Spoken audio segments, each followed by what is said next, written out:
अस्सलामु अलैकुम वरहमतुल्लाहि वबरकातुहू। उम्मीद करता हूँ आप तमामी हज़रात खैर व आफ़ियत के साथ होंगे। अल्लाह तबारक व तआला हमें और आपको दुनिया के तमाम ईमान वालों को अपने हिफ्ज़ व अमान में रखे और तमाम ज़मीनी आसमानी बलैयात से हम सबों को महफूज अता फ़रमाए। हज़रात मोहतरम, जैसे कि आप हज़रात को मालूम है कि आज शाबानुल मुअज़्ज़म की आखिरी तारीख़ है। आज शाम को इंशाअल्लाह चाँद नज़र आ जाएगा उस माह मुबारक का, उस रमज़ान मुबारक का, जिसका हर मोमिन को बड़ी बेसब्री के साथ इंतज़ार रहा करता है। और ये महीना बड़ा पाक महीना है, जिस महीने को अल्लाह तबारक व तआला ने मोमिनों का महीना फरमाया। इस महीने के अंदर इंसान अगर एक भी नेकी किया करता है तो अल्लाह तबारक व तआला उसको 70 गुना उसका सवाब अता फरमाता है। तो ये बड़ी किस्मत की बात है कि हमें और आपको ये महीना फिर से देखना अल्लाह तबारक व तआला ने नसीब फरमाया। उसका शुक्र करें, जितना इतना कम है कि रब तबारक व तआला ने हमें ये रमज़ान फिर से देखना नसीब फरमाया। कितने ऐसे लोग थे पिछले साल रमज़ान में हमारे साथ थे, मगर इस साल वो हमारे साथ नहीं है। वो लोग इस दुनिया को छोड़ करके उस दुनिया में चले गए, इस दुनिया को खैराबाद कह दिया। आप देखिए कि इस महीने में अगर आप पहुँच ही चुके हैं, अल्लाह का बड़ा करम है, तो आप हजरात एक काम करें। काम यह है कि आप इस महीने के पूरे रोज़े रखें और इस नीयत से रखें कि कहीं ये हमारा आखिरी रमज़ान तो नहीं है। दिल में ये ख्याल रखें। दुआ में ये करता हूँ कि रब तबारक व तआला हमें ऐसे बहुत सारे रमज़ान देखना नसीब करे। आइए, मैं रोज़े के ताल्लुक़ से आपके बारे में कुछ बातें रखना चाहता हूँ। रोज़ा चीज़ क्या है? रोज़े के बारे में सरकार मुस्तफ़ा सल्लल्लाहु ताला अलैहि वसल्लम इरशाद फरमाते हैं, रोज़ा एक ढाल है। यानी ढाल किसको कहते हैं? मैदान कारज़ार में जब सिपाही लड़ने के लिए जाते हैं, लड़ते हैं, तो एक हाथ में उनके तलवार होती है, दूसरे में उनकी ढाल हुआ करती है। यानी ढाल उसको कहते हैं जिससे अपना बचाव किया जाता है। तो रोज़ा एक ढाल की तरह है, और ये ढाल दुनियावी ढाल नहीं, बल्कि ये मैदान महशर के अंदर इंसान को जहन्नम की आग से ये ढाल बचाएगी। यानी जिसके पास ये ढाल होगी वो जन्नत यानी जहन्नम के अजाब से बचा रहेगा। इसका सीधा साधा मतलब ये हुआ। तो हमें और आपको जिस तरीके से और रमज़ान हमने गुजार दिए, बहुत सारे लोग, मैं सबकी बात नहीं करता हूँ, बहुत सारे लोग ऐसे हैं कि अल्हम्दुलिल्लाह इस महीने की बड़ी कदर करते हैं, रोज़े भी रखते हैं, नमाज़ों की पाबंदियाँ भी किया करते हैं, और अपने घर का माहौल तक भी वो इस महीने के हिसाब से बदल देते हैं। बड़े मुबारकबाद हैं वो लोग। मगर कुछ लोग ऐसे हैं जो इस महीने की कदर नहीं कर पाते, इस महीने में रोज़ा नहीं रख पाते।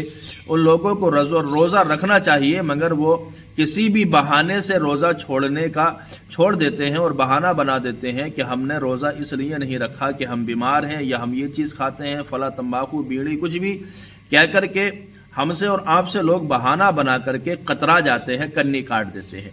एक बात आप जहन नशीन रखें, हमसे कतराना या हमसे बच जाना ये तो बड़ा आसान है, किसी के भी सामने हम बहाना बना सकते हैं, कोई मुश्किल काम नहीं है।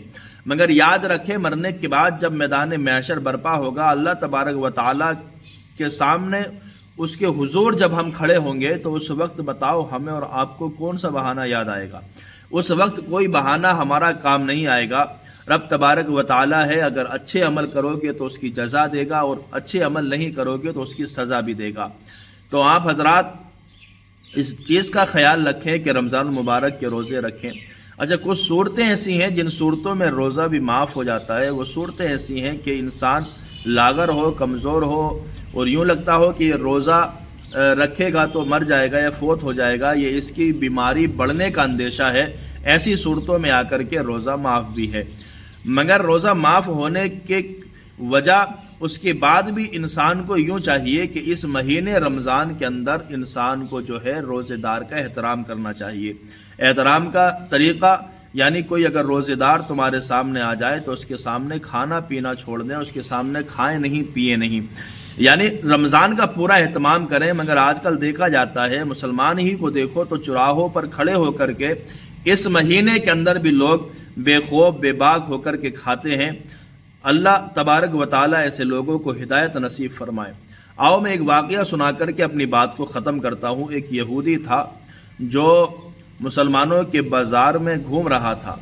घूमते घूमते उसके साथ एक बच्चा भी था, उसका खुद का बच्चा था। जब दोनों घूम रहे थे तो खाने की कोई चीज़ उन्होंने ख़रीदी, और ख़रीदने के बाद اس بچے کو دی تو بچے نے لیا اور کھانا شروع کر دیا۔ اس یہودی نے بڑی زوردار اپنے بچے کی تماچا مارا اور مارنے کے بعد کہا تمہیں پتہ نہیں ہے یہ مہینہ مسلمانوں کے روزوں کا چل رہا ہے، روزے رکھے ہوئے ہیں اور تم ان کے سامنے کھا رہے ہو؟ تو بچے نے بڑا اچھا جواب دیا۔ بچے نے کہا والد محترم ہم تو یہودی ہیں اور ہم بھی، اور میں کھا رہا ہوں، آپ بھی کھاتے ہیں، سبھی کھاتے ہیں، اس میں کیا ہے، وہ تو مسلمانوں کا تہوار ہے۔ تو اس کے باپ نے کہا تھا بیٹے میں کھاتا ضرور ہوں اس مہینے میں بھی، مگر تو نے کبھی مجھے کسی مسلمان کے سامنے یہ کھاتے ہوئے نہیں دیکھا ہوگا۔ میں مسلمانوں کے روزے کا بڑا احترام کرتا ہوں، اگر مجھے کھانا بھی ہوتا ہے تو میں اپنے گھر چلا جاتا ہوں اور گھر جانے کے بعد اندر بند کمرے میں ہو کر کے میں اس مہینے میں کھانا کھاتا ہوں یا کچھ بھی کھاتا ہوں، یعنی میں روزے دار کا بڑا احترام کرتا ہوں، ایک یہودی ہو کر کے۔ اللہ اکبر۔ جب وہ فوت ہو گیا، وہ مر گیا، اور مرنے کے بعد اس زمانے کے کسی ولی اللہ نے اس کو خواب میں دیکھا۔ دیکھنے کے بعد کہا تیرے ساتھ کیا معاملہ ہوا؟ اس نے کہا اللہ تبارک و تعالیٰ نے میری بے حساب مغفرت فرما دی اور مجھے جنت میں مقام عطا فرما دیا۔ سبحان اللہ۔ ان بزرگ نے پوچھا کہ تو ایک مجوسی تھا، تو ایک یعنی ایمان والا نہیں تھا، مسلمان نہیں تھا، پر تیرے ساتھ ایسا معاملہ کیسے ہوا؟ اس نے کہا کہ جب میرا نزا کا وقت قریب آیا، میں مرنے ہی والا تھا، تو میرے سامنے ٹھنڈا دودھ اور شہد سے زیادہ میٹھا دودھ اور سفید دودھ اور شربت اور بڑی اچھی اچھی نعمتیں میرے سامنے پیش کی گئیں، تو میں چاہتا تھا کہ اس کو کھاؤں، میں کھانا ہی چاہتا تھا۔ تو میرے پاس ایک سفید پوش شخص آیا اور آنے کے بعد کہتا ہے کہ تم اس کو کھانا چاہتے ہو؟ کہا ہاں میں کھانا چاہتا ہوں، اگر اجازت ہو تو میں کھا لوں۔ سکرات کا وقت تھا، نسا کا وقت تھا، میں کھانا چاہتا تھا۔ اس نے میرے ہاتھ کو پکڑ لیا اور پکڑنے کے بعد مجھ سے کہا اگر کھانا ہی چاہتے ہو تو پہلے کلمہ طیبہ پڑھو، اس کے بعد اس کو کھا سکتے ہو، ہاتھ لگا سکتے ہو۔ اللہ اکبر۔ اس نے کہا کہ میں نے جیسے ہی کلمہ طیبہ پڑھا، پڑھنے کے بعد فوراً میری روح قبض ہو جاتی ہے۔ سبحان اللہ۔ ایسی موت اللہ ہمیں اور آپ کو بھی نصیب فرمائے، یعنی ایسی موت سے مطلب یہ ہے کہ مرنے کے وقت ہمیں اور آپ کو کلمہ طیبہ نصیب فرمائے، ایمان کی موت ہمیں اور آپ کو نصیب فرمائے۔ یاد رکھیں یہ دعا کیا کریں کہ اللہ تبارک و تعالیٰ جو ہے ہمیں ایمان کے ساتھ اس دنیا سے اٹھائے۔ آپ دیکھیں کہ ایک مجوسی ہونے کے بعد، ایک غیر مسلم ہونے کے بعد روزے داروں کا جب اتنا ادب کرتا ہے تو اللہ تبارک و تعالیٰ اس کو بھی بخشش فرما دیتا ہے۔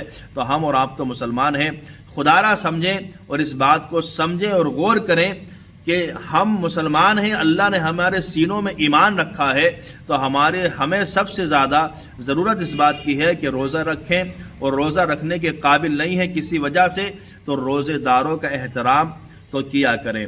آپ حضرات ہماری اس ویڈیو کو آگے سے آگے شیئر کریں، اور نئے ہیں تو برائے کرم سبسکرائب بھی کریں۔ اللہ تبارک و تعالیٰ کی بارگاہ میں دعا کرتا ہوں کہ اللہ تبارک و تعالیٰ ہمیں اور آپ کو اس ماہ مبارک رمضان کو اچھے طریقے سے اور اچھی طریقے سے عبادت کرنے کی توفیق و رفیق عطا فرمائے۔